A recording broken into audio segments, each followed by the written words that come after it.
Samajwadi party आजकल दलित प्रेम ज़्यादा दिखा रही है और एक व्यक्ति को बार बार समाजवादी पार्टी में ज्वाइनिंग दिखा रही है और ये मैसेज देना चाहते हैं कि दलित समाज हमसे जुट रहा है।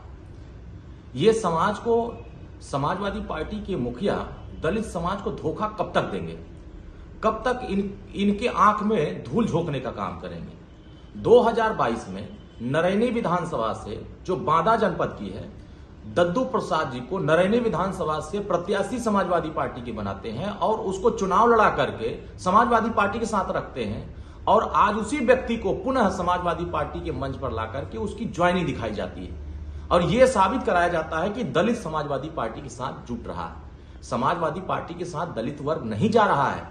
दलितों के साथ जितना समाजवादी पार्टी ने जुल्म किया है, अत्याचार किया है, उनके साथ धोखा किया है, दलित समाज बखूबी उत्तर प्रदेश में अच्छे से जान रहा है कि समाजवादी पार्टी का दलित प्रेम क्या है। जब समाजवादी पार्टी की सरकार थी तो बाबा साहब अंबेडकर के नाम पर जो मूर्ति लगी थी, उनके मूर्तियां बनी थी, उनको तोड़ने का काम समाजवादी पार्टी के लोग कर रहे थे।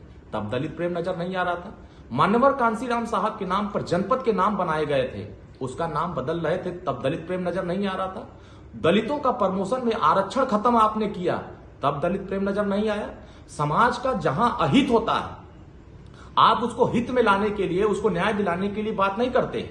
जब आपको सत्ता मिलती है तो दलितों के साथ अन्याय करते हैं, पिछड़ों के साथ अन्याय करते हैं, माइनॉरिटी के साथ अन्याय करते हैं, और जब सत्ता से बाहर चले जाते हैं तो पिछड़ा प्रेम दिखाने लगते हैं, दलित प्रेम दिखाने लगते हैं, अल्पसंख्यक प्रेम दिखाने लगते हैं। तो ये समाजवादी पार्टी मोहरा बनाना चाहती है, समाज को अंधकार में ले जाकर के वोट का इस्तेमाल करने के लिए ऐसे चेहरों को बार बार दिखा रही है जिनको वो अपने दल में पहले से रखी हुई है, उसी को बार बार अपने दल में दिखा रही है कि दलित हमारे साथ जुट रहा है। क्या 2 जून की घटना दलित समाज के लोग भूल गए हैं?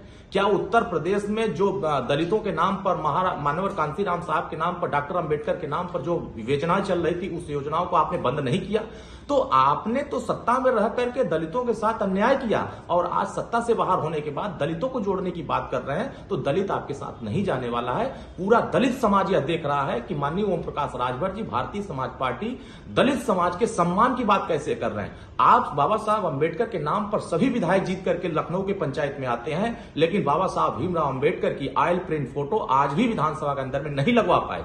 विपक्ष के बड़े नेता होने के बाद भी बाबा साहब अंबेडकर की फोटो नहीं लगवा पाए, लेकिन भारतीय समाज पार्टी जब 403 विधानसभाओं में माननीय ओम प्रकाश राजभर ने खुल के कहा कि बताओ विधानसभा में कितने ऐसे सदस्य हैं जो बाबा साहब भीमराव अंबेडकर की ऑयल प्रिंट फोटो विधानसभा के अंदर लगवाना चाहते हैं, तो समाजवादी पार्टी ने खुल करके विरोध किया था और वहां समर्थन नहीं किया था। तो स्पष्ट हो गया कि समाजवादी पार्टी हमेशा से दलित विरोधी रही है, अति पिछड़ा विरोधी रही है, माइनॉरिटी विरोधी रही है और वंचित वर्गों के विरोधी रही है। इसलिए दलित वर्ग के लोग सावधान हो जाइए। समाजवादी पार्टी सिर्फ और सिर्फ वोट पाने के लिए, आपका वोट लेने के लिए ऐसे पुराने दगे हुए कारतूसों को अपने दल में ला करके आपको दिखा रही है कि दलित समाज हमारे साथ जुट रहा है। ये पीडीए नहीं चल रहा है, ये परिवार डेवलपमेंट एजेंसी चल रही है। और समाजवादी पार्टी पूरे उत्तर प्रदेश में 2027 का सपना ना देखे, 2047 तक मौका नहीं मिलने वाला है, क्योंकि उत्तर प्रदेश का पीडीए एनडीए के साथ खड़ा है। माननीय ओम प्रकाश राजभर जी पीडीए के हिस्सा हैं, हमारे तमाम सहयोगी दल पीडीए के हिस्सा हैं और सभी वर्ग के लोग बड़े तेजी से,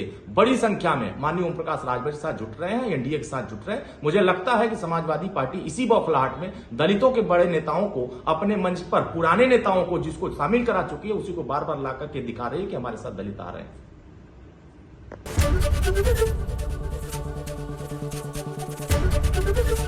एबीपी गंगा, खबर आपकी, जुबान आपकी।